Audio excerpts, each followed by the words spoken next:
I know, I'm late to the Ode party. In the coffee scene, it's relatively old news, but it's not for lack of trying. I've been asking Fellow for a press unit to review since October 2020, and been more or less passed over or completely ignored. Of course, we can all speculate as to why that may be the case, but since its release, the reviews have been overwhelmingly positive. But a lot of those reviews also are attached to affiliate links, so take that as you will. But now, thanks to a viewer and friend who has asked to remain anonymous, I've finally got my sticky barista paws on the Ode.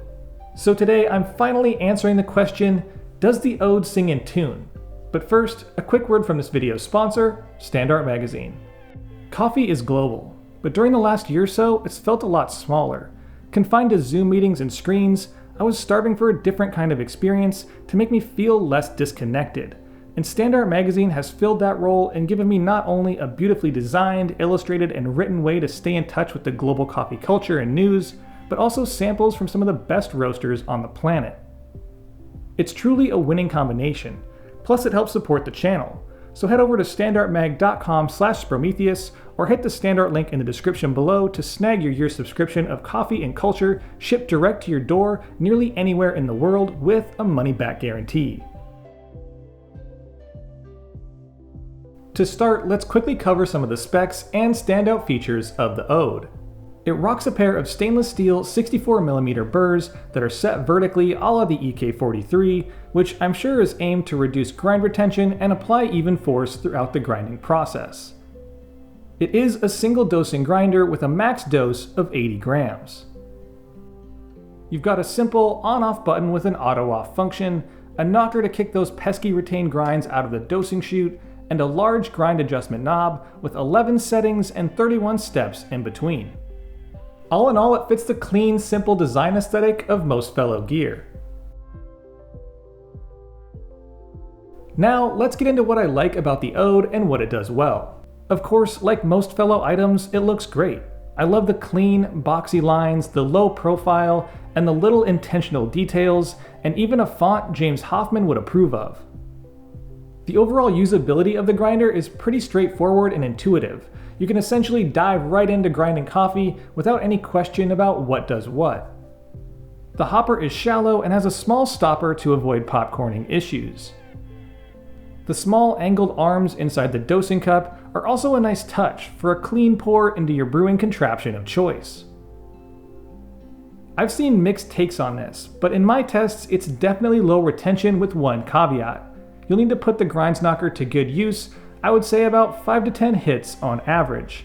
I ground 5 batches of 15 grams, and the max amount retained was 0.02 of a gram, which is just 0.01 grams more than the same test done on the niche in my original review of that grinder. So that's a pretty respectable outcome.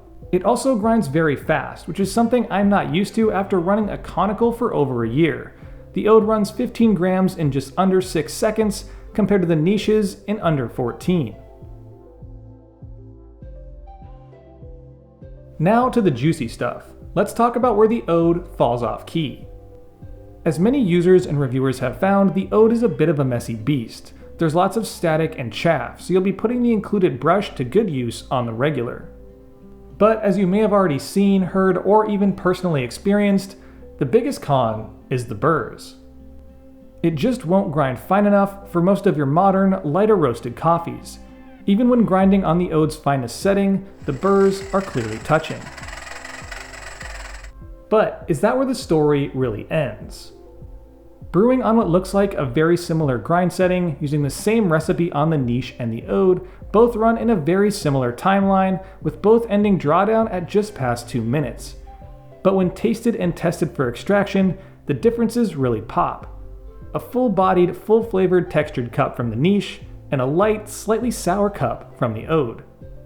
The cup from the niche produced a respectable 20% extraction, while the Ode fell 0.5% short of the ideal minimum of 18%.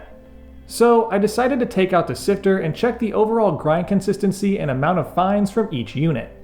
Using a 500 and a 300 micron filter, I sifted 17 grams on that same very close grind setting and found something interesting. The Ode produced 13.1 grams of grinds above 500 microns, and the niche with 12.1. but that's where they really began to deviate. In the middle, the Ode had 2.4 grams to the niche's 4.3. Below the 300 micron filter, the Ode had 1.1 grams and the niche had 0.4 grams. So the way I would interpret those results is, for one, yes, the niche does create more fines, which is kind of to be expected considering it's a conical Burr grinder. But those mid-range fines that sit between 500 and 300 micron appear to not necessarily slow down the brew, but actually assist in extraction, by maybe being easier to pull solubles from or something like that. In coffee and brewing, we love a consistent grinder. It's a huge benefit. But the real sad thing is here that the Ode can't take its pretty consistent grind to a finer setting. I was still able to get a decent brew on lighter coffees with the Ode, but I had to incorporate a lot of agitation and hotter brew water to make up for where the grind size falls short. It just seems like such a shame to have so many options on the coarse side of the dial and be stuck all the way to the finest setting and just be out in the cold with nowhere to go. If you're into lighter roasts and have your mind set on the Ode, the SSP Burrs are likely an addition you'll want to make so you can grind 200 microns finer, but it'll cost you roughly $1 per micron, which pushes the Ode to a $500 investment. Of course, they allow for more adjustability in the finer range of grinds, but in the cup, it didn't seem to be the game changer I expected. I found the brews decently extracted, but a little flat in flavor when compared to similar extraction numbers from the standard Burrs, albeit with far less stirring and swirling.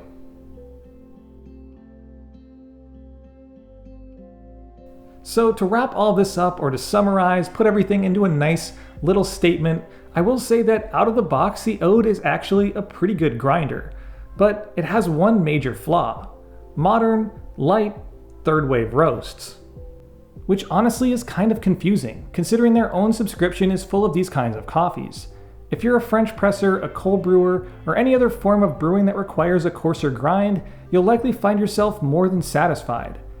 Its grind size is consistent, it looks great, and it's very user-friendly. At $300, it's in range with grinders aimed at the same type of coffee brewing methods, like the Baratza Virtuoso Plus.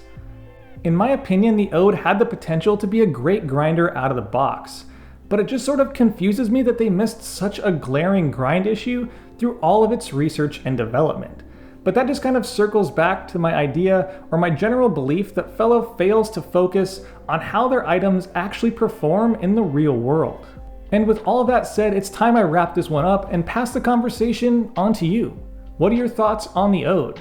If you bought one, I'd love to know if you enjoy it, if you've upgraded it, or moved on to a different grinder entirely. Let me know the answers to those questions and drop any others you may have in the comment section down below, and I'll see y'all next week.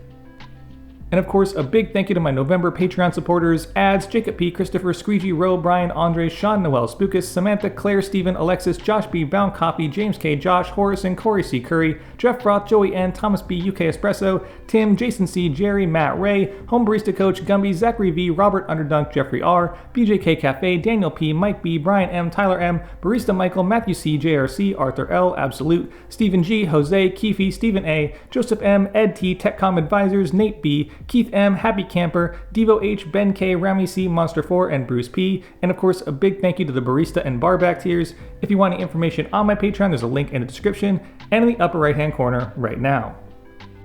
And lastly, thank you for watching. Don't forget to like, comment, and subscribe. Hit that little bell button for notifications of new videos posted every Friday. Follow my Instagram at Sprometheus for content throughout the week, my blog at Sprometheus.com, my coffee at littlegiant.coffee, and as always, stay caffeinated. Ponyboy.